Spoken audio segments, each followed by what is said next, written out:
আসসালামু আলাইকুম। বিটিভি চট্টগ্রামের সংবাদে সবাইকে স্বাগত জানাচ্ছি ইকবাল হোসেন সিদ্দিকী। প্রথমে সংবাদ শিরোনাম। গণ অধিকার পরিষদের সভাপতি নুরুল হক নূর সহ সংগঠনের নেতা কর্মীদের উপর হামলার ঘটনা তদন্তে বিচার বিভাগীয় তদন্ত কমিটি গঠন করেছে সরকার।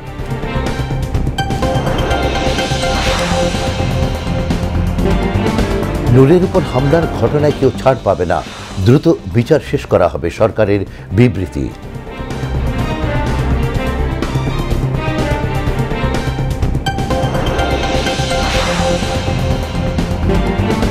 বিদ্যুৎ ও জ্বালানি খাতে একের পর এক খরচ সাশ্রয়ী পদক্ষেপ অন্তর্বর্তী সরকারের।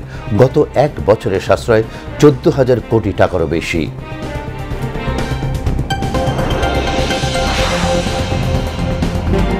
আন্তর্জাতিক গুম প্রতিরোধ দিবস আজ।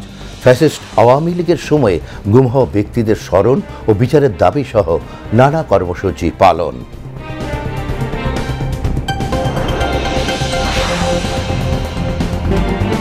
গাজা সিটিকে যুদ্ধক্ষেত্র ঘোষণা করে প্রাথমিক হামলা শুরু করেছে ইসরায়েলি বাহিনী। কার্যকর থাকছে না মানবিক সহায়তার জন্য প্রতিদিনের যুদ্ধবিরতিও।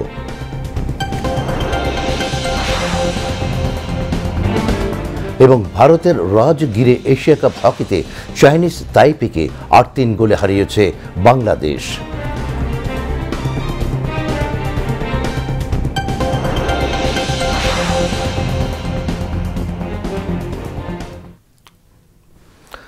এতক্ষণ সংবাদ শিরোনাম শুনলেন, এবার বিস্তারিত। গণ অধিকার পরিষদের সভাপতি নুরুল হক নূর সহ সংগঠনের নেতা কর্মীদের উপর ন্যাক্কারজনক হামলার ঘটনা তদন্তে হাইকোর্ট বিভাগের একজন বিচারপতির নেতৃত্বে বিচার বিভাগীয় তদন্ত কমিটি গঠন করেছে সরকার। আজ রাষ্ট্রীয় অতিথি ভবন যমুনার সামনে সাংবাদিকদের ব্রিফিংকালে একথা জানান প্রধান উপদেষ্টার প্রেস সচিব শফিকুল আলম। তিনি জানান, গণ অধিকার পরিষদের সভাপতি নুরুল হক নূরের চিকিৎসার খোঁজ খবর নিয়েছেন প্রধান উপদেষ্টা। এ সময় প্রধান উপদেষ্টা নূর সহ আহতদের সর্বোচ্চ চিকিৎসা নিশ্চিত করতে সংশ্লিষ্টদের নির্দেশ দেন এবং বলেন, প্রয়োজন হলে নুরুল হক নূরকে উন্নত চিকিৎসার জন্য বিদেশে পাঠানো হবে। প্রেস সচিব বলেন, বর্তমান পরিস্থিতি ও আগামী জাতীয় সংসদ নির্বাচন বিষয়ে আলোচনার জন্য আগামীকাল বিকেলে বিএনপি, জামায়াত ইসলামী ও এনসিপির সঙ্গে বৈঠক করবেন প্রধান উপদেষ্টা। প্রধান উপদেষ্টার নেতৃত্বে একটি ইম্পর্টেন্ট মিটিং হয়েছে যমুনাতে। তো মিটিংয়ে বেশ কিছু সিদ্ধান্ত হয়। তার মধ্যে প্রথম সিদ্ধান্ত হচ্ছে যে কালকের যে ঘটনা ঘটলো, আপনারা জানেন গণ অধিকার পরিষদের প্রেসিডেন্ট নুরুল হক নূরের উপরে ন্যাক্কারজনক একটা অ্যাটাক হয়। উনি অসুস্থ, ওনাকে খুব ঢাকা মেডিকেলে ওনাকে চিকিৎসা হচ্ছেন। তো এই ঘটনার উপরে একটি জুডিশিয়াল তদন্তের সিদ্ধান্ত হয়েছে এবং এই তদন্ত ইম্পার্শিয়াল জুডিশিয়াল তদন্তটা করবেন হচ্ছে একজন হাইকোর্টের জাস্টিসের নেতৃত্বে এই তদন্ত হবে। চিফ অ্যাডভাইজার ইনজুর্ড নুরুল হক নূরকে ফোন দিয়েছিলেন। প্রথমে ওনার ওয়াইফ ধরেছিলেন, তারপরে নূরের সাথে কথাও হয়েছে। উনি তার সমবেদনা জানিয়েছেন। উনি নূর এবং নূরের সহকর্মী যারা আহত হয়েছেন তাদের প্রতি সমবেদনা জানিয়েছেন। যারা গতকাল আহত হয়েছেন প্রত্যেকের বেস্ট পসিবল চিকিৎসার অ্যাসুরেন্স দিয়েছেন। বলেছেন যে এটার জন্য নূরের জন্য অলরেডি আপনারা দেখেছেন যে একটা মেডিকেল বোর্ড গঠন করা হয়েছে এবং অন্যান্য যারা ইনজুর্ড হয়েছেন সবাইকে যেন বাংলাদেশের সর্বোচ্চ সবচেয়ে ভালো চিকিৎসা পান সেটা এনশিওর করার উনি বলেছেন। এবং উনি নূরকে বলেছেন যে এই ঘটনার জুডিশিয়াল তদন্ত হবে, উনি ওনাকে জানিয়েছেন। আর যদি প্রয়োজন হয় কারো চিকিৎসার জন্য সেক্ষেত্রে দেখা যাচ্ছে যে বাংলাদেশে থেকে বেটার বাইরে চিকিৎসার প্রয়োজন হবে বলে তাকে বিদেশেও পাঠানো হবে, উনি এটা বলেছেন। মিটিংয়ের আর একটা ডিসিশন ছিল যে আগামীকাল কিছু রাজনৈতিক দলের সাথে আমাদের চিফ অ্যাডভাইজার বসবেন। বর্তমান পরিস্থিতি এবং ইলেকশন নিয়ে আলাপ আলোচনা হবে। আগামীকাল 3টার সময় বিএনপির সাথে মিটিং আছে, 4:30টায় জামাত এবং সন্ধ্যা 6টায় এনসিপি।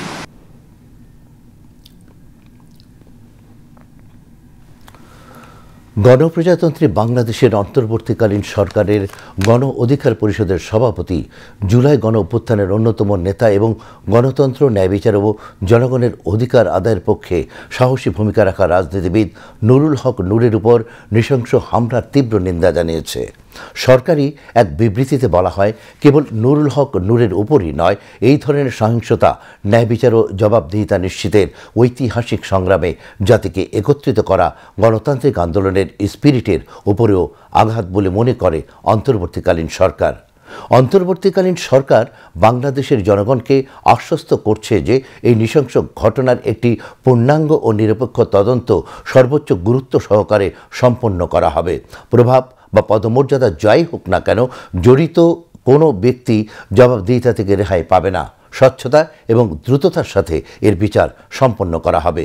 তাৎক্ষণিকভাবে নুরুল হক নূর এবং তার দলের অন্যান্য আহত সদস্যদের চিকিৎসা কার্যক্রম পর্যবেক্ষণের জন্য একটি বিশেষায়িত মেডিকেল বোর্ড গঠন করা হয়েছে।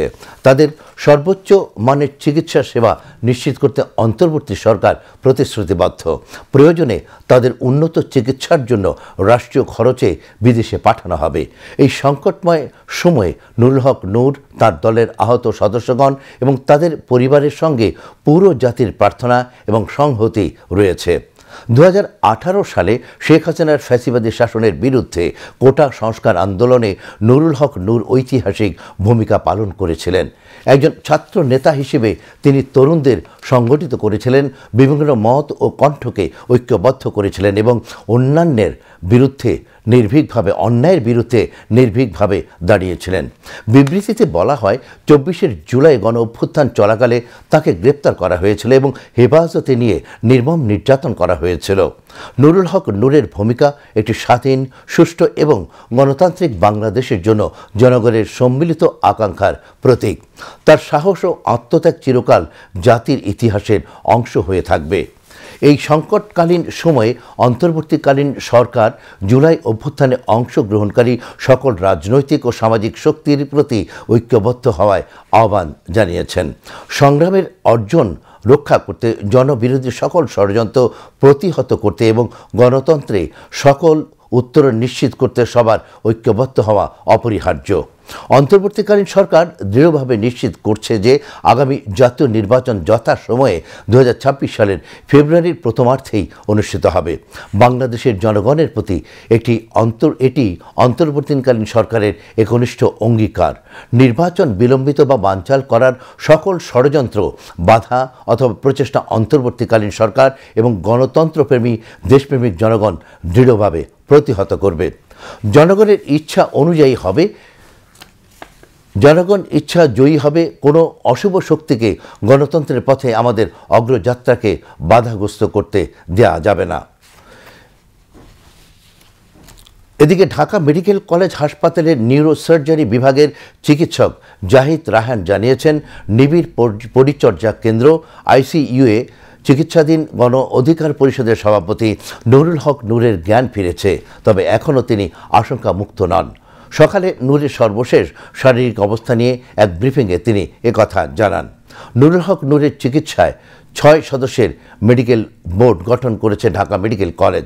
হাসপাতালে নূরকে দেখতে যান বিএনপির স্বাস্থ্য বিষয়ক সম্পাদক ডক্টর রফিকুল ইসলাম ও স্থায়ী কমিটির সদস্য ডক্টর আব্দুল মঈন খান। মিম আক্তারের প্রতিবেদন।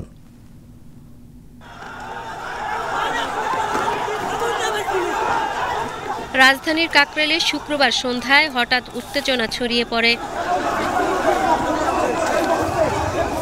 জাতীয় পার্টির কার্যালয়ের সামনে দিয়ে গণ অধিকার পরিষদের একটি মিছিল যাওয়ার সময় দুই পক্ষের মধ্যে সংঘর্ষ বাধে।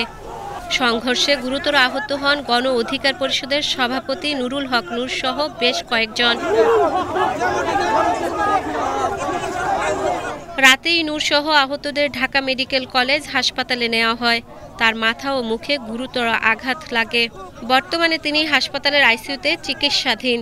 নুরুল হক নূরের জ্ঞান ফিরেছে, কিন্তু এখনও শঙ্কামুক্ত নন বলে জানিয়েছেন চিকিৎসকরা। ঢাকা মেডিকেল কলেজ হাসপাতালের পরিচালক জানিয়েছেন, একটি বিশেষজ্ঞ মেডিকেল বোর্ড নূরের চিকিৎসার দায়িত্ব নিয়েছে। এদিকে নুরুল হক নূরকে দেখতে রাতে ঢাকা মেডিকেল কলেজ হাসপাতালে যান প্রধান উপদেষ্টার প্রেস সচিব শফিকুল আলম। এ সময় প্রেস সচিব বলেন, নুরুল হক নূরের উপর আঘাত নেক্কারজনক ঘটনা, বিষয়টি তদন্তের মাধ্যমে খতিয়ে দেখা হবে। তার উপরে আঘাত খুবই ন্যাক্কারজনক একটা ঘটনা, আমরা এটা নিন্দা করি। আমরা এই পুরো জিনিসটা আমরা ইনভেস্টিগেট করব।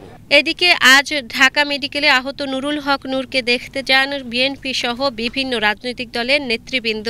গতকাল নুরুর উপরে যে ঘটনা হয়েছে, যে অত্যাচার হয়েছে, যে জুলুম হয়েছে, সেটার জন্য এদেশে আর কোনোদিন পুনরাবৃত্তি না ঘটে। এখানে শান্তিপূর্ণ নিয়মতান্ত্রিক গণতান্ত্রিক রাজনীতিতে প্রত্যেকের মতামত প্রকাশের স্বাধীনতা থাকবে। এখানে কারোকে গায়ের জোরে তার মুখ বন্ধ করা যাবে না। সরকারকে বলবো তদন্ত করুন। নূরের উপর হামলার ঘটনায় তীব্র নিন্দা জানিয়েছে বিএনপি, জামায়াতে ইসলামী, এনসিপি, ইসলামী আন্দোলন সহ বিভিন্ন রাজনৈতিক দল। এদিকে কাকরাইলের দুটি রাজনৈতিক দলের সংঘর্ষে সহিংসতা ও হতাহতের ঘটনা প্রসঙ্গে বিবৃতি দিয়েছে আন্তঃবাহিনী জনসংযোগ পরিদপ্তর আইএসপিআর। বিবৃতিতে আইএসপিআর জানায়, জননিরাপত্তা রক্ষার্থে আইন শৃঙ্খলা রক্ষাকারী বাহিনী বল প্রয়োগে বাধ্য হয়। উদ্ভূত ঘটনায় সেনাবাহিনীর 5 জন সদস্য আহত হন। সংবাদ বিজ্ঞপ্তিতে আরও বলা হয়, সব ধরনের মব ভায়োলেন্সের বিরুদ্ধে সরকার জিরো টলারেন্স নীতি গ্রহণ করেছে। বাংলাদেশ সেনাবাহিনী সরকারের এই সিদ্ধান্ত পুনর্ব্যক্ত করছে এবং জনমনে স্বস্তি ও নিরাপত্তা আনয়নে সব ধরনের মব ভায়োলেন্সের বিরুদ্ধে কঠোর অবস্থান গ্রহণ করতে সদা প্রস্তুত রয়েছে। জননিরাপত্তা, আইন শৃঙ্খলা ও শান্তি বজায় রাখতে সেনাবাহিনী সর্বদা বদ্ধপরিকর। মিম আক্তার, বিটিভি নিউজ, ঢাকা।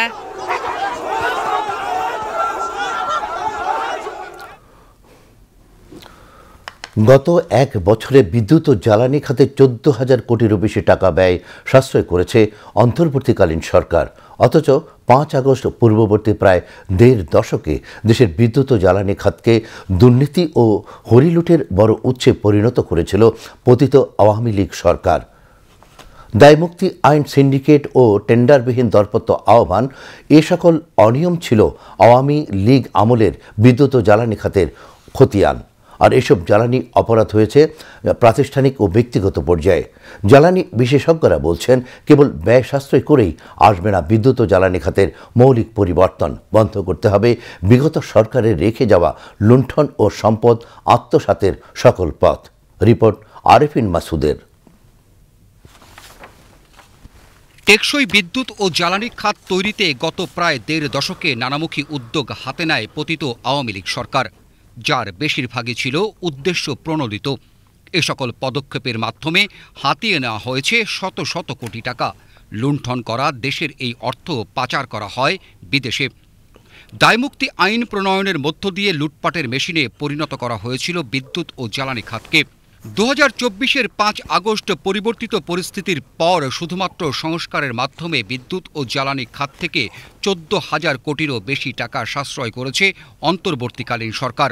আমরা নতুন করে বিডিংয়ে যাই এবং 23টা কোম্পানিকে আমরা নতুন করে এনলিস্টেড করি। এরপরে যখন আমরা কার্গো কেনার জন্য গেলাম 302 কোটি প্লাস। এই শুধুমাত্র কার্গো থেকে, স্পট কার্গো থেকে আমাদের সেভ হয়েছে। কূপ খননের কথা যদি আমরা বলি, 1943 কোটি টাকা আমাদের সাশ্রয় হয়েছে। এরপরে আমাদের সিস্টেম লস সংক্রান্ত আমাদের কিছু ড্রাইভ দেওয়া হয়েছে। জুন 26 পর্যন্ত আমাদের সিস্টেম লস কমানোর জন্য যে রোডম্যাপ, এটা আমরা প্রণয়ন করেছি। এছাড়াও পেট্রোবাংলা ও ওমান ভিত্তিক ট্রেডিং লিমিটেডের সঙ্গে চুক্তির মাধ্যমে 308 কোটি 13 লাখ, বিদেশি ব্যাংকের সঙ্গে কনসোর্টিয়াম গঠন করে 350 মিলিয়ন মার্কিন ডলার, পাথর ভাঙা বিস্ফোরক ক্রয় থেকে 240 কোটি 40 লাখ এবং কাপকোর সঙ্গে চুক্তির মাধ্যমে সাশ্রয় হয়েছে 640 কোটি 71 লাখ টাকা। পেট্রোবাংলার চেয়ারম্যান জানালেন, এর মাঝে সবচেয়ে বেশি সাশ্রয় হয়েছে দরপত্র থেকে, যার আর্থিক পরিমাণ 7,000 কোটি টাকারও বেশি। আর এই ব্যয় সাশ্রয়ের সার্বিক সফলতায় ভূমিকা রেখেছে 3টি নিয়ামক। আমরা কম্পিটিটিভ মেথডে গিয়েছি। 2 নম্বর হলো আমাদের যে ওভারডিউজ ছিল, ওভারডিউজটা আমরা ক্লিয়ার করে দিয়েছি। ইন্টারন্যাশনাল বিভিন্ন অ্যারেনাতে পেট্রোবাংলা এবং জ্বালানি বিভাগে বিভিন্ন তথ্যগুলো রিফ্লেক্টেড হয়। তো সেখানে আমাদের জ্বালানি খাতের তথ্য রিফ্লেক্টেড হয়েছে যে পেট্রোবাংলা আর কোনো ওভারডিউজ নাই, তারা রেগুলার পেমেন্ট দিচ্ছে। এটা একটা বড় নিয়ামক আমাদের এই কস্টিং কমানোর ক্ষেত্রে। প্রত্যেকটা জায়গাতে এটা ইম্প্যাক্ট রেখেছে। তবে জ্বালানি বিশেষজ্ঞরা বলছেন, কেবল ব্যয় সাশ্রয়ের এই ধারা থেকে আসবে না বিদ্যুৎ ও জ্বালানি খাতের মৌলিক পরিবর্তন। তারা মনে করেন, বিদ্যুৎ ও জ্বালানি খাত থেকে দেশের মানুষকে বঞ্চিত করে পতিত আওয়ামী লীগ সরকার এ খাতকে ধ্বংস করেছে। এ কারণে বিগত সরকারের সময় লুণ্ঠন ও সম্পদ আত্মসাতের সকল প্রক্রিয়া চিহ্নিত করে তা বন্ধ করার ওপর গুরুত্ব দেন বিশেষজ্ঞরা। এই সব প্রক্রিয়ায় সাশ্রয় হওয়া, ঘাটতি হওয়ার বিষয়টি এ খাতের মৌলিক সমস্যা সমাধানের ইঙ্গিত দেয় না। বিগত সরকারের আমলে বলে এসছি যে এখানে লুণ্ঠন হচ্ছে, এখানে দুর্নীতি হচ্ছে, এখানে আত্মসাৎ হচ্ছে, এবং এই বিষয়গুলো যে প্রক্রিয়ায় হয়েছে সেই প্রক্রিয়াগুলো বন্ধ করতে হবে। এবং কতটা, কখন, কিভাবে এই অন্যায় ও অযৌক্তিক ব্যয় সমন্বয় করে বিদ্যুৎ ও জ্বালানি সরবরাহ ব্যয় বৃদ্ধি করা হয়েছে সেই বিষয়টি চিহ্নিত করতে হবে। এই চিহ্নিতকরণ প্রক্রিয়ায় ইনস্টিটিউশনালি যারা এ ব্যাপারে অলিগার্কের ভূমিকা পালন করেছে, পাশাপাশি এ খাতে ব্যক্তিখাত বিনিয়োগকারীদের বিনা প্রতিযোগিতায় বিনিয়োগের সুযোগ দিয়ে এ খাতের ব্যয় বৃদ্ধি করেছে এবং এই প্রক্রিয়ায় তারা হাতিয়ার হিসেবে কাজ করেছে। তারা জ্বালানি অপরাধী, প্রাতিষ্ঠানিকভাবে অপরাধী এবং তারা ব্যক্তিগতভাবে অপরাধী। 5 আগস্ট পূর্ববর্তী 1.5 দশকের প্রেক্ষাপটে জ্বালানি খাতের লুণ্ঠনকারীদের তালিকা প্রকাশ সহ বিচার নিশ্চিত করার কথাও বলেন এই জ্বালানি বিশেষজ্ঞ। আমাদের দুর্নীতির বিচার কই? আমাদের অর্থ আত্মসাৎ হয়েছে, সেসব অর্থ আত্মসাতের রিকভারি কোথায়? যারা অর্থ আত্মসাৎ করেছে তাদের বাড়ি ঘরদোর করুক, তাদের ব্যাংক ফ্রিজ করুক, করে দেখাক যে এত হাজার কোটি টাকা উদ্ধার করে নিয়ে এসছে, তাহলে সরকারের বাহবা দিতে পারি। যেসব অভিযোগ করে এসছি, যেসব অভিযোগ নিয়ে সেই সরকারের বিরুদ্ধে আমরা রাস্তায় ছিলাম, যেসব অভিযোগের দায়ে তাদেরকে অপরাধী সাব্যস্ত করে জ্বালানি অপরাধী হিসেবে রাস্তায় আমরা তাদের বিরুদ্ধে মোকাবেলা করেছি, আমরা তাদের বিচার চেয়েছি। এই জ্বালানি বিশেষজ্ঞ বললেন, বিচার নিশ্চিত করা গেলে উদ্ধার হবে লুট হওয়া জনগণের টাকা। বিচারিক প্রক্রিয়ায় অর্থ উদ্ধার হবে, আদায় হবে। Arefin Masud, BTV news, Dhaka.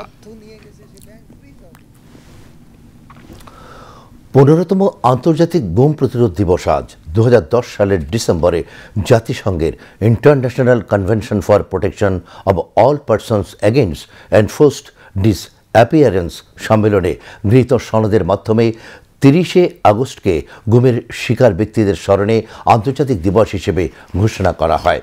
দিবসটি উপলক্ষে গুম হওয়া ব্যক্তিদের স্বজনদের সংগঠন মায়ের ডাকসহ বিভিন্ন মানবাধিকার সংগঠন নানা কর্মসূচির আয়োজন করেছে।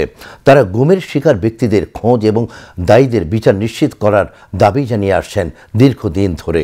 এদিকে আন্তর্জাতিক গুম দিবস উপলক্ষে আজ এক গোলটেবিল আলোচনা রাজধানীর একটি হোটেলে অনুষ্ঠিত হয়। যৌথভাবে এই বৈঠকের আয়োজন করে গুম সংক্রান্ত অনুসন্ধান কমিশন এবং জাতিসংঘের বিচার ও মানবাধিকার কমিশন CHR। আলোচনায় অংশ নেন আইন উপদেষ্টা ডক্টর আসিফ নজরুল, শিল্প উপদেষ্টা আদিলুর রহমান খান, জাতিসংঘের বিচার ও মানবাধিকার কমিশনের চিফ অব মিশন হুমা খান, আন্তর্জাতিক অপরাধ ট্রাইব্যুনালের প্রধান প্রসিকিউটর তাজুল ইসলাম সহ গুমের শিকার ব্যক্তিদের পরিবার ও মানবাধিকার কর্মীরা। গুম কমিশনের সভাপতি বিচারপতি মইনুল ইসলাম চৌধুরীর সভাপতিত্বে বৈঠকে মূল প্রবন্ধ উপস্থাপন করেন কমিশনের সদস্য ডক্টর নাবিলা ইদ্রিস। আলোচনায় বক্তারা গুম খুনের যথাযথ বিচার দায়বদ্ধতা নিশ্চিত ও ভবিষ্যতে এ ধরনের ঘটনা প্রতিরোধে কার্যকর পদক্ষেপ নেওয়ার উপর গুরুত্ব আরোপ করেন।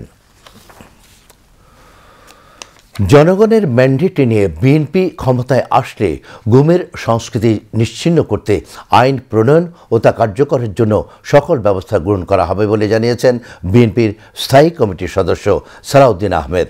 গতকাল বাংলা একাডেমি মিলনায়তনে মায়ের ডাক আয়োজিত গুম হওয়া ব্যক্তিদের স্মরণে আন্তর্জাতিক গুম প্রতিরোধ দিবসের আলোচনা সভায় তিনি একথা বলেন। বিস্তারিত প্রতিবেদনে 4 ডিসেম্বর তাকে র্যাপিড অ্যাকশন ব্যাটালিয়ন তুলে নিয়ে যায়, আরও 6 জন সহ, এবং পরে এলাকা থেকে আরও 2 জনকে, তো 8 জন। সেই সময় পর্যন্ত কিন্তু গুমটা কি এটার সাথে আমাদের কোনো পরিচিতি নাই। গুম ব্যক্তিদের পরিবারের সদস্যদের নিয়ে 2014 সালে প্রতিষ্ঠিত হয় সামাজিক অধিকার আদায়ের সংগঠন মায়ের ডাক। সেই সময় মায়ের ডাকের যে মায়ের ডাকের সবাই স্ত্রীরা, তারপরে সন্তানেরা, ভাই বোন যারা, পরিবারগুলো আসলে এরা যে আওয়াজটা তুলে যে একসাথে হলো, এই যে ভয়টা ভেঙে একসাথে হলো, কারণ এমন না যে হ্যারাসমেন্ট ছিল না, প্রত্যেকটা পরিবারকে মাল্টিপল ওয়েতে এবং প্রতিনিয়ত হ্যারাস করা হচ্ছে বিভিন্নভাবে। 30 আগস্ট গুম ব্যক্তিদের স্মরণে আন্তর্জাতিক গুম প্রতিরোধ দিবস উপলক্ষে শুক্রবার বাংলা একাডেমিতে আলোচনা সভার আয়োজন করে সংগঠনটি। এ সময় গুমের দিনের বর্ণনা দেন ভুক্তভোগীরা। সন্তান হারানো মায়েদের কান্নায় ভারী হয়ে ওঠে মিলনায়তনের পরিবেশ। 2012 সালে 14টা বছর ধরে সংগ্রাম, আগে তো জানতেও না কেউ যে ঘুমাইছে এই মায়ের ডাকে রাইয়ে দিয়ে আবার সারা বিশ্বে জানিয়ে গেছে। আর আমার তো 2টা সন্তান ছাড়া আর কিছুই নাই, 2টা সন্তান। ওর আব্বা মারা গেছে আজকে 30 বছর, ছোট ছেলের বয়স 2 বছর রাখা। ভুক্তভোগী পরিবারের সদস্যদের নিয়ে তথ্যচিত্র প্রদর্শন করে মায়ের ডাক।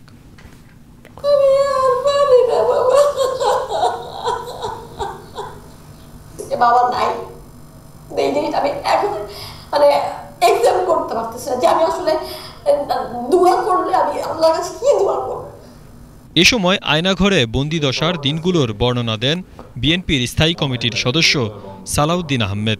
তো আয়নাঘরে তো আয়না নেই, আয়নাঘরে জমদূত ছিল, আয়নাঘরে মৃত্যুর পরোয়ানা ছিল, সে আয়নাঘরে আমরা ছিলাম। একটা সেরকম গুপ্ত গুহায়, মৃত্যু গুহায় নিয়ে গিয়েছিল, আমি পরে দেখে এসেছি।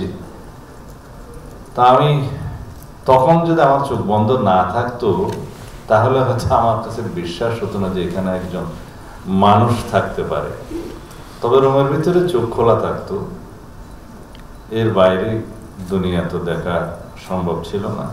রুমের মধ্যে একটা নালার মতো জায়গা ছিল, সেখানে একটা ছিদ্র ছিল পেশাব পায়খানা করার জন্য, একটা ওয়াটার ট্যাপ, পানির ট্যাপটা ছিল, ওইটাই সব কাজে ব্যবহার করতে হতো। পাতলা একটা কম্বল, একটি পাতলা বালিশ, তার মধ্যে অনেক সময় কালো বিচ্ছু পিঠের নিচে নাড়াচাড়া করত, দুর্গন্ধ আসতো। প্রতিশ্রুতি দেন বিএনপি ক্ষমতায় গেলে গুম বন্ধে নেবেন কার্যকরী পদক্ষেপ। যদি জনগণ আমাদেরকে ম্যান্ডেট দেয়, ইনশাআল্লাহ এই গুম প্রতিরোধের জন্য, গুমের সংস্কৃতি নিশ্চিহ্ন করার জন্য প্রথমেই আমাদেরকে যা যা করতে হয় আইন প্রণয়ন সহ এবং সেটা কার্যকর করার জন্য সবকিছু করা হয়। গুম তদন্ত কমিশনে প্রায় 1700 অভিযোগের তদন্ত চলছে বলে জানান গুম তদন্ত কমিশনের সদস্য ও মানবাধিকার কর্মী নূর খান লিটন। আমরা আমাদের উপর অর্পিত যে কাজ, যে দায়িত্ব, আমরা সেটি করার চেষ্টা করছি। এখন পর্যন্ত এই কমিশন গঠন হওয়ার পর আমাদের কাছে 1800-র উপর অভিযোগ এসছে, সেটির যাচাই বাছাই করছি একদিকে, আরেকদিকে আমরা অনুসন্ধানের কাজ অব্যাহত রেখেছি। আমাদের একটা জিনিস খেয়াল রাখতে হবে, আমাদের এটা কিন্তু এনকোয়ারি কমিশন, এটা কিন্তু ইনভেস্টিগেশন কমিশন নয়। ফলে এই প্রশ্নটি করার সুযোগ নেই যে আমরা রিমান্ডে আনতে পারি কিনা। আগামী ডিসেম্বরের মধ্যে সবগুলো গুমের ঘটনা না হলেও একটি অংশের পূর্ণাঙ্গ তদন্ত রিপোর্ট প্রকাশ করা হবে বলেও জানান তিনি। আরেকটু বেশি দায়িত্ব পালন। Syed Raihan, BTV news, Dhaka. এবার আন্তর্জাতিক সংবাদ।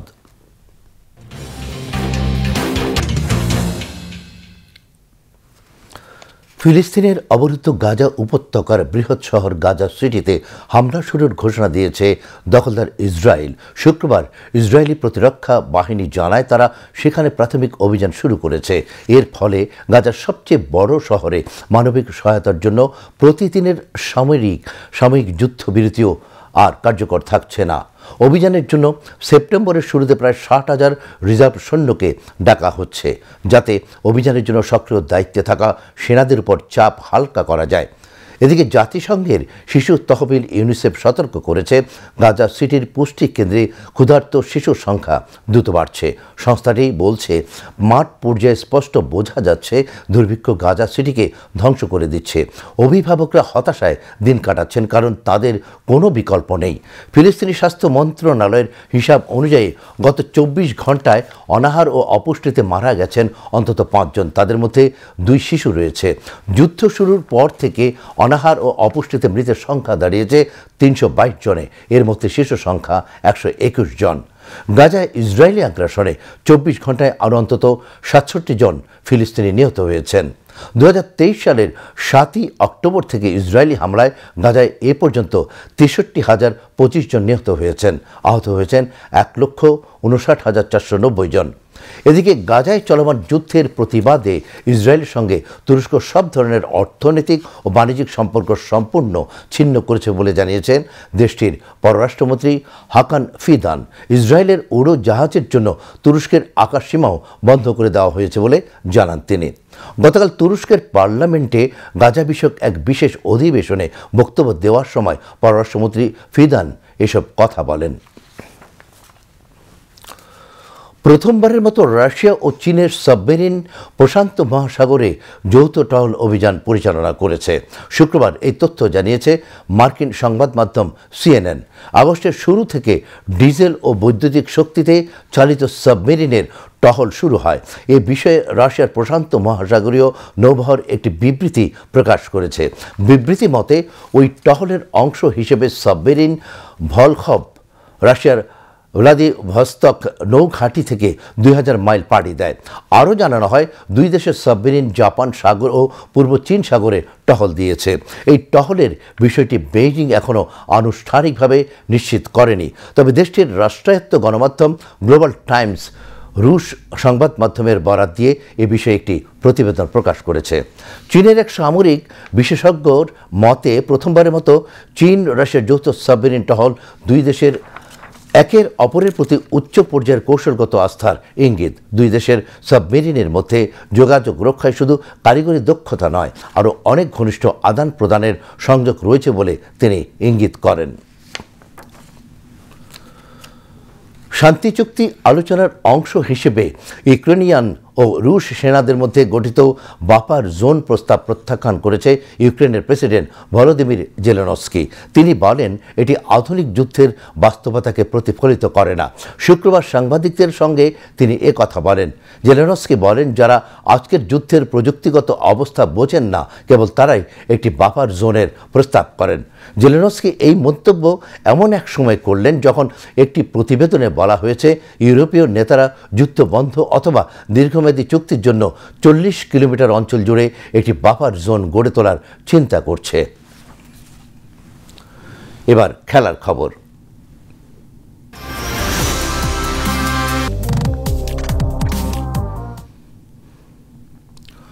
হকি।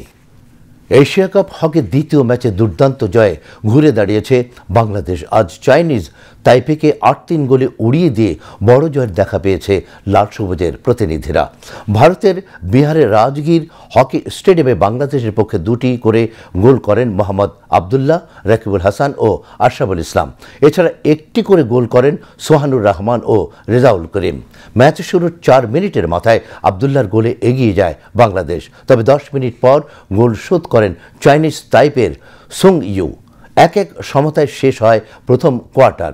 দ্বিতীয় কোয়ার্টারের শুরুতেই গোল হজম করে পিছিয়ে পড়ে বাংলাদেশ। পেনাল্টি কর্নার থেকে চাইনিজ তাইপেকে এগিয়ে দেন সুং ইউ। 26 মিনিটে আবদুল্লাহ গোল করে খেলায় সমতা ফিরিয়ে আনেন। এরপর তৃতীয় কোয়ার্টারে বাংলাদেশের সামনে দাঁড়াতেই পারেনি চাইনিজ তাইপে। এই কোয়ার্টারের 4 গোলের দেখা পায় বাংলাদেশ। চতুর্থ কোয়ার্টারে আসে শেষ 2টি গোল। 56 মিনিটে অধিনায়ক রেজাউল করিম পেনাল্টি কর্নার থেকে গোল করার পর 58 মিনিটে ব্যবধান 8-2 করেন আশরাফুল। তবে ম্যাচ শেষে হওয়ার আগ মুহূর্তে 1 গোল শোধ করে হারের ব্যবধান কিছুটা কমায় চাইনিজ তাইপে। বাংলাদেশের আবদুল্লাহ ম্যান অব দ্য ম্যাচের পুরস্কার পান। এবার আবহাওয়ার খবর।